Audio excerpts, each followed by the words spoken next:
kasi ito yung pad namin. Isa ko lang ng suction valve. Kasi wala talagang hatak. So ngayon, susubukan namin kung saan lakas niya. Susubukan. Mag-try ko ng operator. So, maganda naman yung kalabasan guys.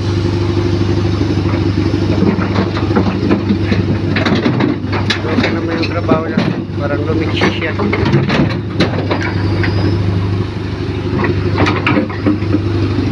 Lumiksi siya tuloy. Loko talaga itong operator na to guys. Parang kumpagan pa ako.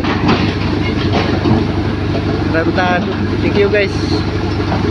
Naging successful din gawa natin.